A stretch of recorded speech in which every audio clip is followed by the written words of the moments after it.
You are listening to eRadio by Mist Apex. We are electric.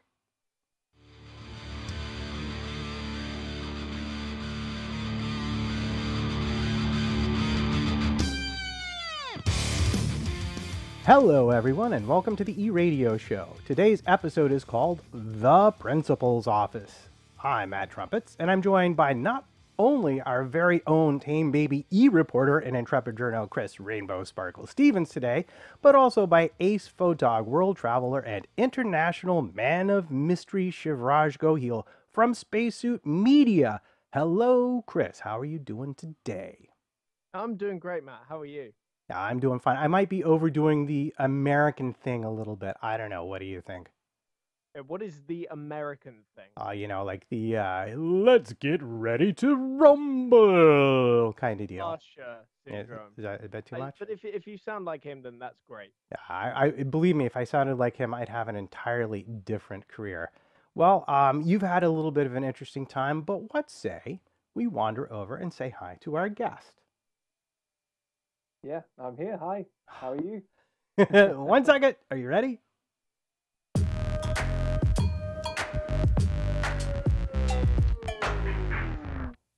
How's it going there, Shiv?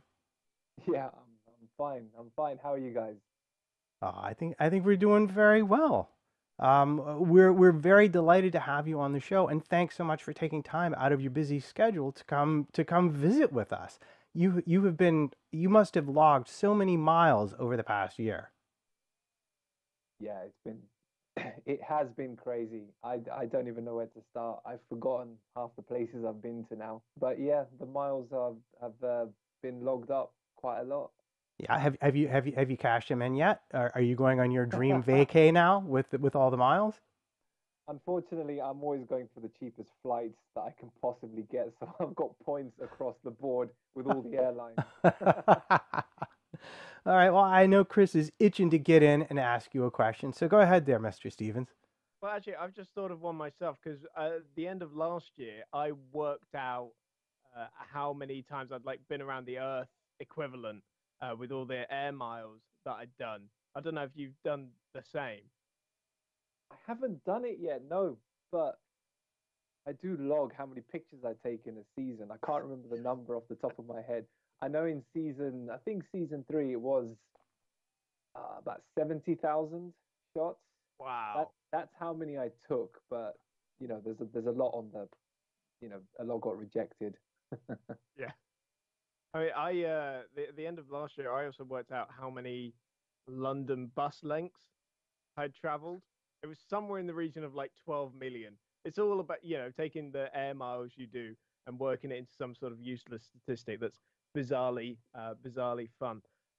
But we do have some questions from our listeners for you if you'd like to get stuck into those. Yeah, no problem at all. To answer the first two, I'm 6'1" and my favorite color is burgundy red, I think. But It you love changes. as well. It changes every couple of months. Do you have like burgundy chinos or something? I do, yes. See, we're brothers. I can tell. Let me know what race you're coming to next, and I'll wear them on the Thursday, Friday before race day. I will see you in Rome, Mister Gay. Okay, fine. So the first question is from Hannah Hassel, who needs a bit of help with her photography A level. She wants to know what the best way to kind of work out shutter speed and aperture when you're photographing a moving object. Because I think when we look at a lot of photography, it's a lot of setup work. But I suppose in sports, you're reacting to what's coming towards you. Well, let me get in on that because I had a little chat with her. Specifically, she's trying to shoot a still person with a blurred train in the background, and she's not able to work out the shutter speed. That was her specific question. Okay, so we have a static object that she wants to capture, but in the background there is something of motion going past it. Is that correct? Yes, absolutely. Okay, it's Hannah, right? Did you say? Yeah. Yeah, so Hannah, what you need to do is you need to put your camera on a tripod. You need to get a very, very slow shutter speed, maybe somewhere less than, well, more than a second, maybe a second, maybe 2, 3 seconds. Keep the f-stop pretty high. Keep your ISO as low as possible. Um, and yeah, just let the shutter hit for a couple of seconds, and as long as the object is moving in the background, you should get it not out of focus, but it should be blurred, motion blurred. Okay, it's all going way over my head. So hopefully, if you're doing photography, that made sense to you. But here's something that maybe more of us can kind of get involved in. And this was actually one of my favorite questions from Michael. Was there ever a shot that got away from you? Yeah, thanks, Michael, for reminding me of something which I've shut out of my head for a long time. Yeah, at the end of season 3, when Lucas won the championship in Montreal, at Parc Ferme, he got on the Audi app team's shoulders, and they were lifting him up and they were bumping him up in the air, etc. Just 4 or 5 seconds before that happened, the battery in my camera, in my second camera, which was set up for the shot to get that shot, it malfunctioned, and it went from 50% to 0% charge in my camera. So the camera stopped working. And for only those 30 seconds before I could get another battery into the camera, I lost the shot of Lucas being on everyone's shoulders and doing the celebratory shot with the team. So I was pretty gutted that I lost that. Oh, nightmare. That was horrible to listen to. I'm so sorry for picking that question. I feel awful. Did you at least like get a picture of Buemi being very angry from the day before? No, because unfortunately, Montreal Parc Ferme was in between the garages were in the opposite direction of the podium. So all the photographers got the Parc Ferme shot, then we all ran to the podium. But Buemi and all the drivers who were not a part of the podium procedure went in the opposite direction. So no one had a clue at the podium, and anyone had a clue what was going on. Only when we got back to the media center, everyone was gasping and saying, "You're not going to believe what happened." And then we all watched the videos and we were like, "Can't believe we missed this." But hey, I think it was definitely a moment for video more than photos. Yeah, probably. I don't know. I always like a good driver pointing at another driver shot. It makes for good, thumbnails for when we're doing articles and stuff. But that's just it's just me, being a selfish journalist. Critch, I'd like to know how you got that username. Wants to know if the paint finish on a car does it affect how easy it is to sort of focus on it? Because I know there's been sort of a move in tradition from using sort of high gloss finishes to more matte paint. Yeah, that's quite a tough one, because depending on the lighting situation, a matte finish and a gloss finish can make a huge difference in how your picture comes out. I've generally found that the matte finishes definitely look better as a non-photographer. I think maybe we've all got used to gloss and now we want something different. But when it comes to Formula E races, because most of them happen in very sunny environments and you have a lot of sunshine hitting the cars, it doesn't have the same effect as when the car is matte. So, for example, the Renault car from last season, it's a beautiful color, but it just didn't have that same impact in the pictures when the sun came out compared to the glossy finish of, let's say, this season. Well, you can always tell an FP1 image if it's just bright orange, because they tend to be all in the like very exposed, a lot of sunlight and kind of feel. Well, that's very true. FP1 is I would say that is every photographer's favorite session of the entire day, because you don't have, it's perfect light. You have the low sunshine. The temperatures usually aren't too hot, because sometimes in certain countries it gets way too hot during the day. The crowds are less as well, so to get to certain areas and to certain spots, the security aren't too hot on your tail, so to speak. You know, you can get to places a lot quicker. Um, and obviously you can get out there and be ready at the starting point before the session starts to maximize the amount of photographs that you get. Okay, well, since I heard my name mentioned repeatedly, I'm going to jump back into the chat here, and I have an actual photographic question for you, as it were. When you are taking pictures, I know there's composition and I know there is color, but for you, is there one that if you had to choose one over the other, you would choose when it comes to actually getting a shot? Would you sacrifice color for composition or vice versa? That's a tough one. Okay. I've never really had problems with colors at races because the light outside is quite constant. You know, if you have one of those really rare days where there's thick cloud and then blue skies, then thick cloud, then blue skies, and the brightness of the image keeps changing, it does tend to change the color. But I would say color is a lot easier to fix compared to composition. I prefer to have my composition 100% off the camera, definitely. If I had to sacrifice one, I'd definitely sacrifice color, um, if I had to. Great, thanks a lot. That was just a question that I've been dying to ask you, and now I have. Okay, I'm glad. I hope it was the right answer. No, there's not a right or a wrong answer, but I enjoy photography is a bit of a hobby, and you do it professionally. So the chance to ask a question like that is always, of course, useful. Is useful information, and will help me in my journey towards being a very bad amateur photographer. I thought there were no wrong answers in art-based subjects.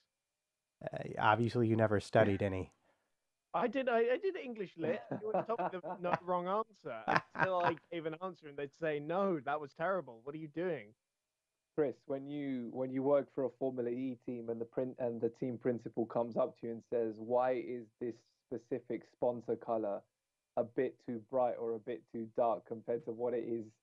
Then yeah, there is a right or wrong in photography. How often does that happen? It's not too bad.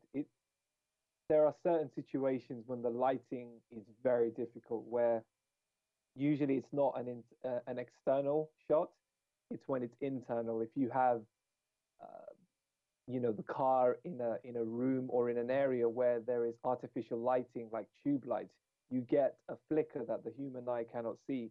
And when you take the pictures, the pictures can sometimes be purple or green tint because of the tube light. So it's just small things like that which only photographers kind of understand. Is there like one team that just keeps getting on your tail about something like that? Like, what's the most difficult one to photograph without upsetting your clients? No, that's fine. No particular team really complains that much. I would say the two difficult cars to photograph, one of them is actually one of our clients, is Mahindra, because when you have a predominantly white car and the rest of the grid is colors, you have to tone down the brightness of the image of the Mahindra car. But when you're shooting 20 cars going past you at one go, you can't change your camera settings as only the Mahindra goes past. So it's the same with Lopez's Dragon car, predominantly white car. And if you take that car and then you take Jerome's Red Dragon, for example, the red looks far superior. But the problem with the light dragon is the sponsors and the logos get lost because it's just way too much white on it. It needs to have a bit of a breakup. So yeah, the brighter the car, if white is the predominant color, it always causes a few issues for me. Okay, Toby's jumped into the chat room, and this one's quite relevant. If you were saying you take 70,000 photos a year, what is your kind of success rate? Because he says every time he's attempted trackside photography, 90% of the stuff he takes is utter rubbish, we'll say. instead of the word that he used. Yeah, I can understand his pain, but I percentages and ratios wise, it is quite a high rate of rejects. Out of, I would say, in a race, if I take, I don't know, 8,000 pictures in a race weekend, if I take 8,000 pictures from Thursday to Saturday, I would say 1,500 to 2,000 are completely usable. Uh, no, I would say 3,000 is usable, but around 800 will make it into spacesuit collections. There's a lot of repeats. There's a lot of culling your images. There's a lot of different levels. Number one, you get rid of the real junk, the ones that are completely out of focus, blurred, people blinking, etc. Then you start getting rid of all the repeats, the shots that look the same. Then you come down to whatever we feel would be best on the collections website uh, that we feel clients and teams would use the most. Okay, we'll go one more from the fans before we can move on, and we talk about spacesuit a little bit, because I know you got some stuff that you want to talk about from Lakes Boy, and this one's a little bit more kind of formally in general. How has the paddock changed over the seasons, and certainly references manufacturer involvement in changing the character and the feel of the paddock? Well, this is going to be a rant and a half I'm about to give out. See, I feel the pain as well. It's tough. Rants are good. We like them. Yeah, that's a very good question, and it's actually a very relevant question because logistics of Formula E are definitely among probably the most difficult in motorsport that I've ever come across. I'm not saying that I'm a seasoned motorsport professional. I've been doing this only since really Formula E has started. So when it comes to doing entire championships, I've only been doing it for 3-4 years. It is tough. When personnel in Formula E and people who I know who were there in season one when it all began, we almost reminisce and have nostalgic talks about what it was like back then. Everyone had the same powertrain. There were no secrets. There were no manufacturers. I'm not saying that it's bad that manufacturers are coming in, because it was always inevitable, and it's the only way that any of the sport is going to survive. But at the same time, it has definitely clamped down a huge amount on everything. Time constraints, restrictions, security, telling you where you can and can't go, VIPs, hospitality. There's more and more people just hanging around. There's bigger numbers. It's just, and now obviously the manufacturers are coming in. They're closely guarding all of their powertrains, even though they can't really change. They have to be sorted out months in advance before the season even starts. But even then, it doesn't really make a difference. No one wants shots of their powertrains. People don't want shots of anything at the back of the car, and it's become like a super paranoia, but I understand why. But unfortunately, it's completely changed. Why don't you want photos of the powertrain? People like me would love that kind of stuff. Yeah, back in the day in season one and maybe even a bit of season two, people really didn't care too much about everyone having the same powertrain. But, these manufacturers, I mean, take Renault, for example. We were, a few years ago, we were hearing numbers like investing 15, I don't know, 10, 15, 20 million euros into a powertrain, etc. And they're not going to allow some random photographer to take a shot of the powertrain and even get a small percentage of ideas that could go to another team. You are no random photographer. Yeah, no, I'm no random. You know who I am.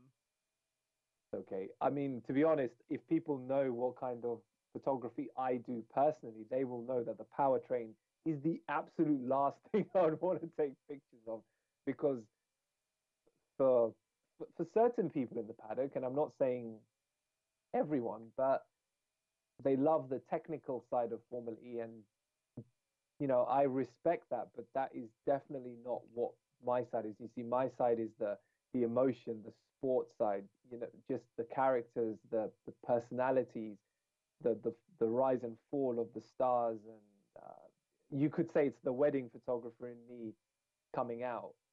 So, when all these restrictions are put in place, I just tell the security guys, come on, I just want to take pictures of that driver who is currently looking like an emotional wreck, and I want to get his shot.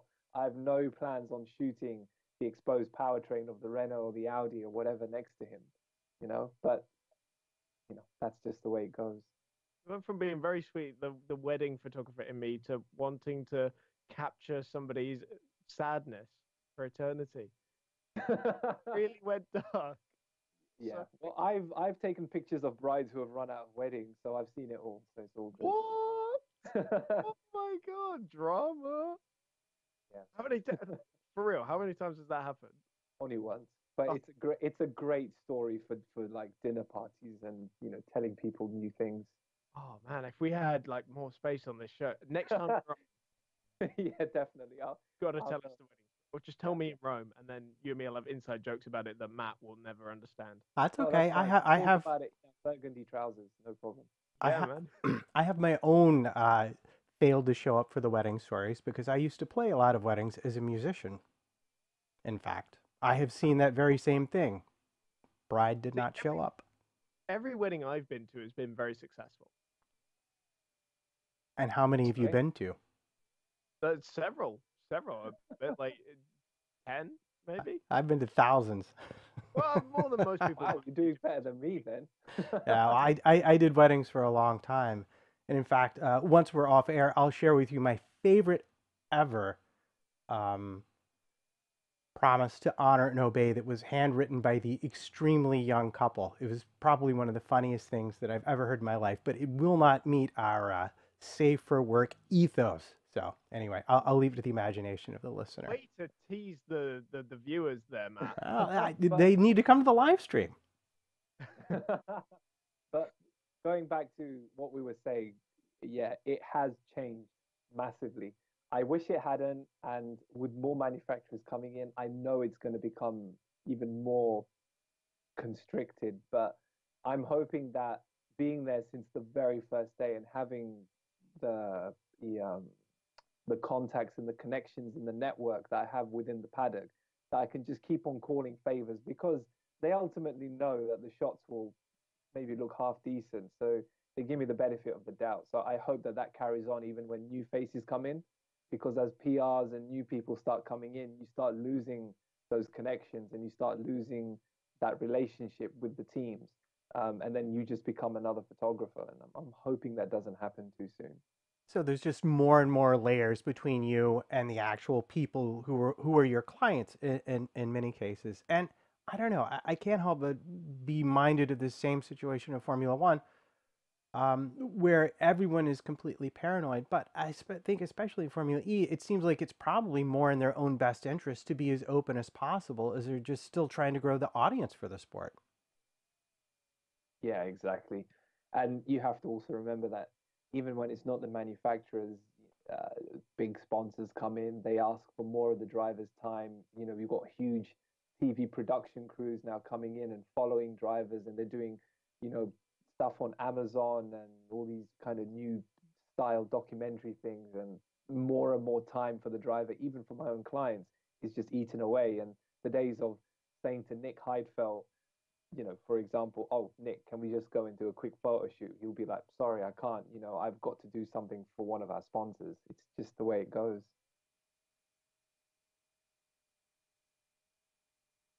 Okay, well that's it for the fan questions. Let's talk about Spacesuit Media for a little bit because you guys have got some exciting plans for 2018. Yeah, it's to be perfectly honest, it just keeps. I don't even know what's going on half the time because Ross is obviously, um, he's the main guy when it comes to all the contracts and all the photographers, and there's always something going on. There's always new developments, and I mean, the biggest one for this season is that we'll be shooting the IndyCar season um, with Andy Clara, who's one of our new photographers, and he's based out in the States. And it's it's such a huge step for spacesuit to go into the biggest single seater championship outside of Formula One and probably the biggest motorsport championship equal to NASCAR in North America. So it's it's a huge deal, and we were very very we're just very happy about it, and we you can't really get higher up the motorsport ladder, really. Ah, that sounds hugely exciting. So I guess that means the Indy 500 as well. Yeah, so I I've already put my hat in the ring saying that because Andy will be shooting 90% of the IndyCar season. I won't be because I'll be concentrating on things Europe side. But the Indy 500, I'll definitely be accompanying him. So that's going to be one huge tick off on the bucket list. The Indy 500 was always there. I think I've got about 4 or 5 different events to go still before that list is totally complete, but one step at a time. What else is on that list? I guess Le Mans. Okay, so Le Mans was the biggest. That was the absolute must. So I've done it 3 years in a row now, so that's fine. I'll be doing it again this year. I would say the Dakar was definitely second. Dakar, the photographic value of Dakar is enormous. The shots, I have hats off to a lot of photographers who I know that go to Dakar and the absolute hell that they have to go through. Being in the middle of nowhere, mud, sand, dirt, dust, it's real hardcore. So Dakar is the next one. I would say Pikes Peak. I've always wanted to do Pikes Peak. That's another one. Macau. I've always wanted to do Macau. And the Indy 500. I can't think of anything else off the top of my head. I've never done an actual Formula One race. I've only done testing. So it would be nice to maybe get Monaco or one of the absolute classic races like Belgium or Suzuka or yeah, Monaco or maybe even Albert Park. I'd love to get one of those races. Interlagos. That was it, Interlagos. Are we at a point now where Albert Park is a classic? Because I don't want to feel that old. It's still an old school track. I mean, personally, I would have loved to have gone to Adelaide, but that's 25 years ago now, or 23 years ago, whatever it is. So yeah, it's on the bucket list. So I got it. Cool. Sorry about that, Chris. I got to say, I'm surprised, and maybe you've already been to hear that neither Bathurst or Daytona Rolex 24 is on that list. Would they just be further down, or just not as interested? I would say they're further down because the races which I listed to you or the events are ones that I've known for a lot longer. I knew that, Dakar and things like that. Well, with my dad's background coming from Kenya, he's known about the East African safari rallies, and my whole dad's side of the family, they're all huge rallying nuts. So Dakar and safari rally and all those kind of things were all already in my subconscious, so to speak. But these events like Bathurst and what was the other one? Daytona. These are ones which I've only really got to know about in the last 2-3 years. So they're definitely events I would love to shoot, but they don't quite have that same impact as the other ones I was listing. Right. Last one before we move on to a little bit of a debate that we're going to have a little bit later in the show. Thoughts on the Gen 2 car? We haven't really discussed it so much on this show because we had a show with Craig Scarborough the day before the launch, and then all of a sudden we had Santiago to think about. So we haven't actually talked about it so much yet. So what do you think? It photographs well, I imagine. No, the car looks amazing. The car itself, they've done a great job. I have my reservations. I don't know if it's maybe a step too far. Maybe they went a bit too far, but at the same time, it does look like a beautiful car.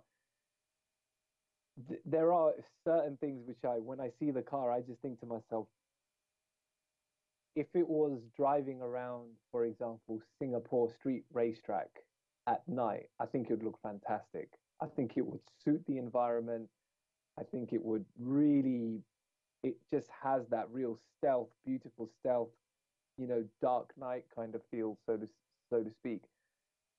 And the car that we've seen, the Tachita, is a predominantly black car, so it suits the shape.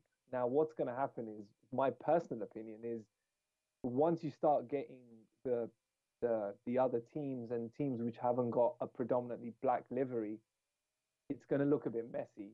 And on top of that, when it goes on the street tracks that Formula E races on, I think it's going to look out of place. It's just it's going to look too good compared to the tracks. As I said, they were racing on Tokyo Drift, Fast and Furious, that kind of track. It would look fantastic, but I just feel that it's going to look a bit out of place on the tracks. So your objection then is more aesthetic than technical. You just don't think it's going to look as proper as the current generation of cars on the real street circuits that are the sort of reason for being for Formula E. Yeah, exactly. Technically, as you've already heard, Matt, I'm not much of a techie person, so I'm always going to talk about the aesthetics first. I just feel it's a beautiful car. It has great lines and it will look fantastic, but only in certain situations. I do feel that it will look a lot out of place when it's on, it's on a street track which has got tarmac and grey concrete barriers and fencing. I don't think it'll look right. Right. Well, I tell you what, we are going to talk about some news in just a second and have a little debate. Would you like to join us? Of course. Big Dirty News.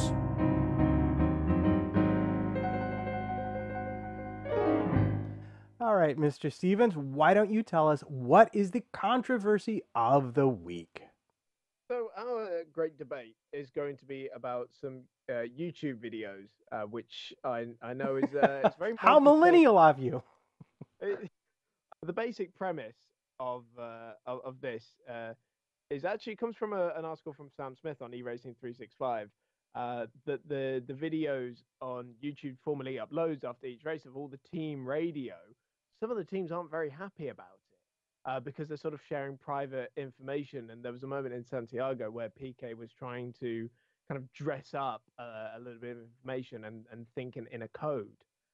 Whereas as other teams don't really sort of have much of an issue with it. So what do we all think, I wonder? Well, I'm never shy with my opinion, even mostly because it's never wrong, because it's only an opinion after all.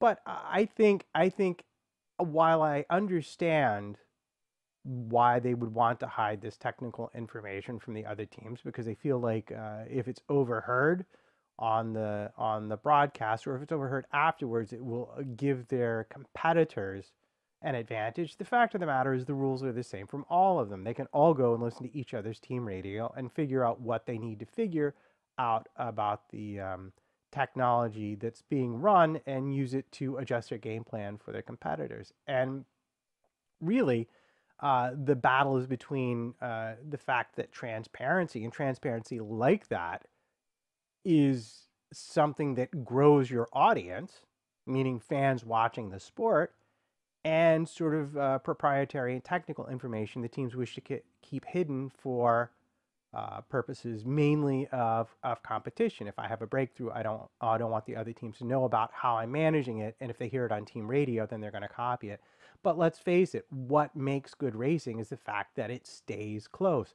And if the teams have access to more information and the sport is more transparent, especially than Formula One, you're not going to get the same thing where a single team dominates for half a season. I know we haven't seen it yet in Formula E because the rules have been kept it fairly close to a spec series, But as those rules get loosened and the manufacturers and all that money starts to get spent, you could very well begin to see these larger gaps appear. Sharing information and having access to information like that is one way to keep the racing close while still letting people forge ahead with innovation.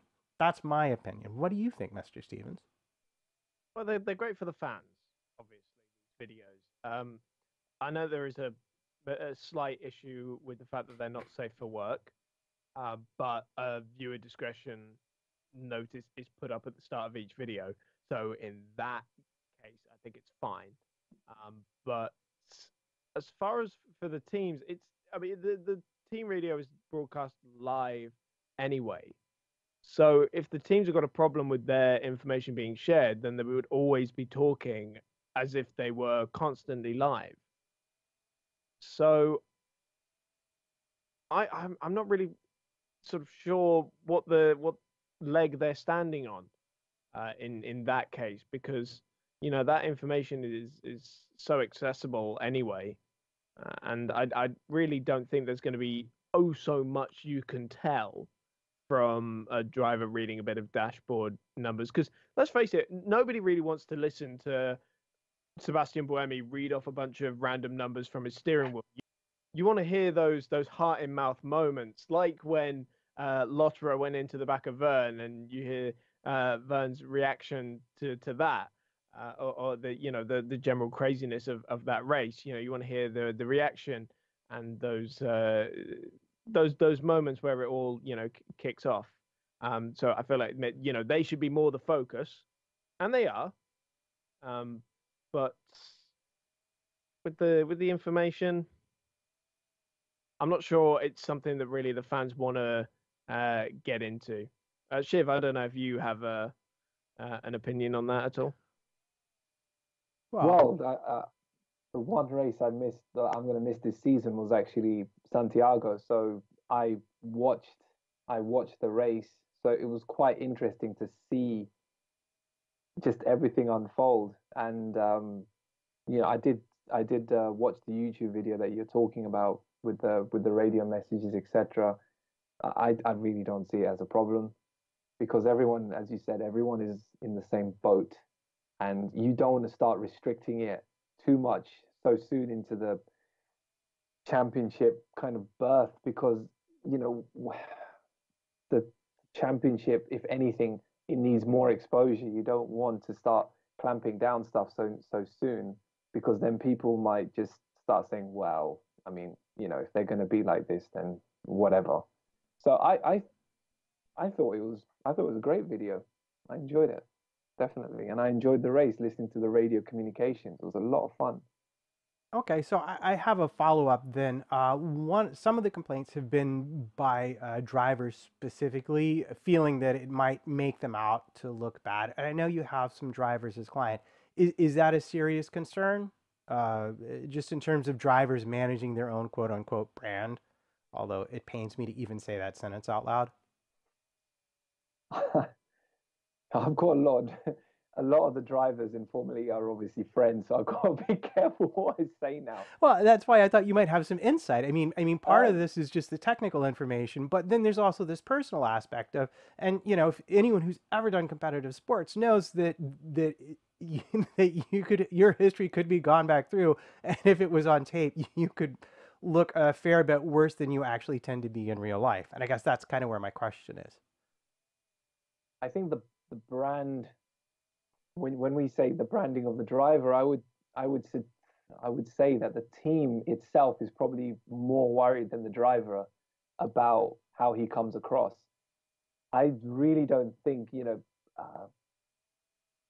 if for example one of the drivers had a bit of a hoo-ha on the radio with his team and came across, whether it's obnoxious or arrogant or just plain rude or ill-mannered or whatever you want to call it, I don't think that they'll have a problem with that being thrown out onto the airwaves, because I think it shows something which a lot of sport really doesn't expose that much, and that's that human nature, that humane side of the sport. Just these drivers are emotional beings. They do have thoughts and processes, and they're not just robots that you switch on the Saturday morning on race day and just switch it off after the race finishes. You know, you can't expect them to, and I don't think they want that. I honestly think that the drivers would love to have their personalities uh, exposed, not exposed, but you know, just kind of shared amongst people and the public, so that people know exactly what they're like. Yeah, it kind of, I guess, in a way makes it easier to identify with them, you know, as a fan, because you can say, oh, look, that's just how frustrated I get when my computer won't do the right thing. Only he's going 300 kilometers an hour around a circuit. But it's some humanity to hang on that race suit and helmet, is what you're saying. Exactly. And these drivers on the radio, they might sound very similar, but they're completely different in real life. You know, there's a driver for each personality. Each driver has their own completely different personality. You have the quiet, the reserved ones. You have the spontaneous ones. You have the ones that are always playing tricks and being fun with people. You have great friendships within the paddock, and it's just nice to kind of see all that. And I feel that people outside of Formula E who don't really see this, they're missing out, definitely. And it would be great if the drivers could just show just 5% of that over the radio. I think it'd be great for the sport. That's fantastic. Can you give us any insight without giving away too much? Like who's a prankster? Who's uber serious? Like you mentioned some great categories there. Could you give us an example of each without violating confidentiality, as it were? No, it's okay. A lot of the drivers, when they drive for, I'm just thinking of some examples, but a lot of the European drivers, because they race together in other series over the years, etc., they already have established friendships. And I remember season 2 and 3, or even season 1 as well, Stefan Sarazan and Sebastian Buemi were always talking to each other. And when they spoke to each other, it was fantastic to watch, because they were like a couple of old friends from school who were catching up. And it's almost like they were gossiping about different things, speaking in French. So I didn't understand what was going on, but the body language and the mannerisms and the true warmth of that friendship was so apparent. And it was really nice to watch. And there, people like Antonio Felix da Costa, he's a client with Andretti, and he is a lot of fun to be around. You know, it's almost like, again, he doesn't feel like a driver, he feels like a friend. Same with Felix Rosenquist. You know, he's a lot of fun to be around, and you know, sometimes he can overstep the mark with his crazy sense of humor, but he's a great person to hang around. And you know, if you ask him for something like, oh, you know, Felix, I need this shot, I need this, you know, he never complains. He'll just say yes, yes, yes, no problem.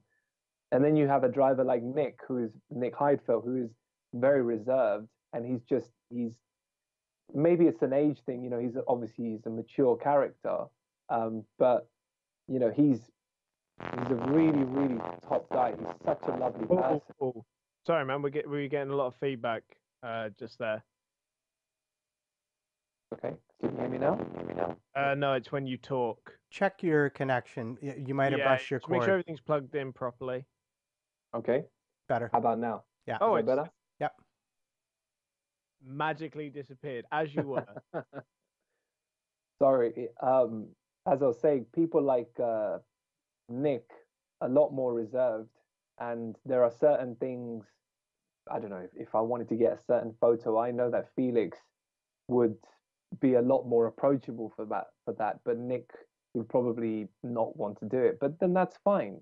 You know, that's just personality. That's just, Felix is young. You know, he's a whippersnapper, as they say. You know, he's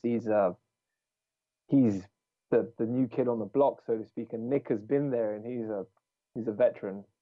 He's the Stevens of Formula E. Oh no, he must be terrible. He does sound like a bit of trouble, but the good kind of trouble. All right, so I do have one more question. Just because we've seen now on Netflix, Grand Prix Driver, said in McLaren about the Stoffel Van Dorn coming in and sort of being hijacked by the whole Honda drama. Have you heard any whispers? Is this something that Formula E might be considering, a similar kind of behind the scenes series? And even if they aren't, do you personally, given your access to the paddock and having watched the sport grown in this manner, do you think it might be something they should be looking at doing? I definitely think they should be looking at doing it. I know that there is a big production. It's been happening since the end of last season, and it's continued into this season. Now, I'm not sure who it's for. It might be Amazon, it might be Netflix, it could be another station. I know it's based in the States, but there's been a huge team led by what's his name, the actor Fisher Stevens. He's been there at a lot of the races. He's been there for the last few races of last season. I think New York and Montreal. He's been there for the first few races of this season as well. And he's always there, and he's obviously, judging by how he's got the crew around him, he seems to be the main director, the main guy, so to speak. And there's definitely something in the works there. I don't know exactly who it's for, but and I know Fisher I don't know him well, but when I was a kid, I used to watch one of the movies that he was in a lot. So whenever I see him, I always, say hi and, loved you as a kid and stuff. And he's like, that film was 30 years ago. I'm like, it doesn't matter. I still love you. All right. Well, I have to say thanks very much for sharing that. And now we're off to yet another excitement, which is that our very own Chris Stevens recently had a chance to sit down with team principal of Techeetah, Mark Preston, just after they scored that fantastic double podium. So, Chris, tell us about this. What happened? What was it like? What have we learned? Chatting to Mark's always great. He's such a great guy. Super chill, very approachable. And of course, for the live stream listeners, this is where we will be putting the Mark Preston interview in the released episode of this. But of course, right now it's it's a 20-minute long file. We're not just going to plonk it on to the live stream because I think that's probably going to be a bit boring. So if you want to hear the interview, you can go download the episode. So you can go and hear that. I promise you, this is not just a ploy to get more downloads. It's an actual kind of logistical thing that we've decided to do. But chatting to Mark is always wonderful. And he gave some really good insight on how just the tiniest little details have been kind of building up to create this team. Back from just after the Seika buyout, when they were lucky to have 2 cars at preseason testing. And I even remember Mark doing some of the team's own social media because they didn't have anyone to do it properly at the time, and stuff like that. And you think back to how the biggest problem in the team was how it operated. The Vern's missed opportunity at pole in Marrakesh springs to mind. To have turned that around in this short space of time to become the first team to get a 1-2 finish is truly astonishing. It's such an amazing thing that they've been able to achieve. We had a bit of a chat about Street Drone as well. Of course, they're developing the autonomous technology. So there's a little bit of insight into that as well. But it's a great interview. So I would hugely recommend go to mrapexpodcast.com/eRadio and you can listen to it there. Yeah, well, my favorite bit was just listening to him talk about that power outage at the end of the race where he had actually sent someone around the corner to watch TVs in the next garage over so that they would have some idea of how much energy was left and what sort of lap times his own team were running. And of course, having to bust out the pit board. I mean, how retro is that?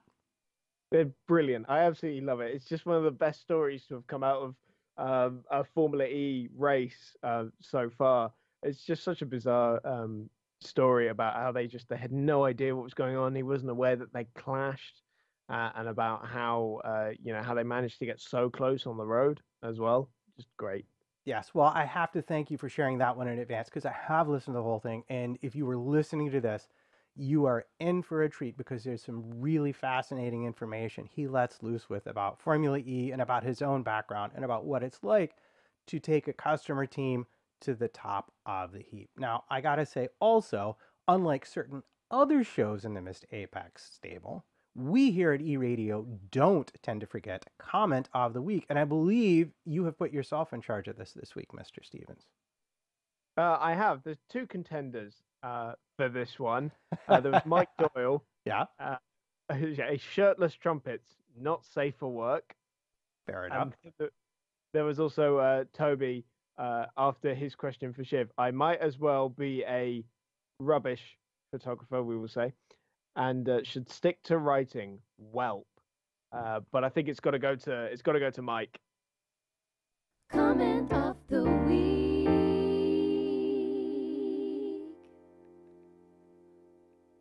All right, then. It's that time where we plug all the things. So, shall we start with our guest, Shiv?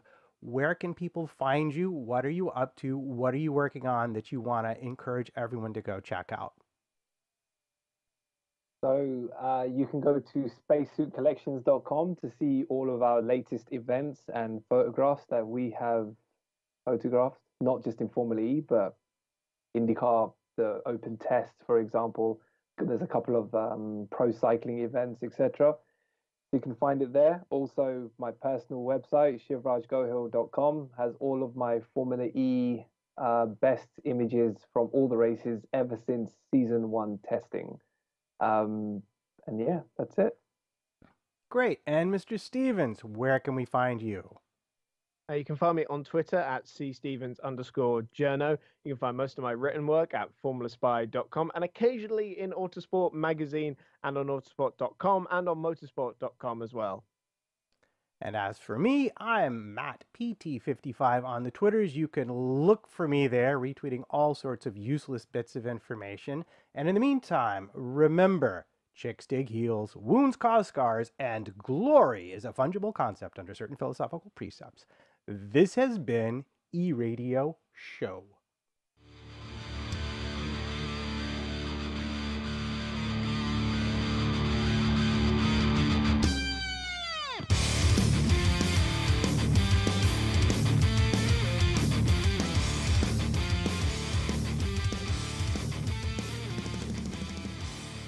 All right, well, I'd say that probably went pretty well.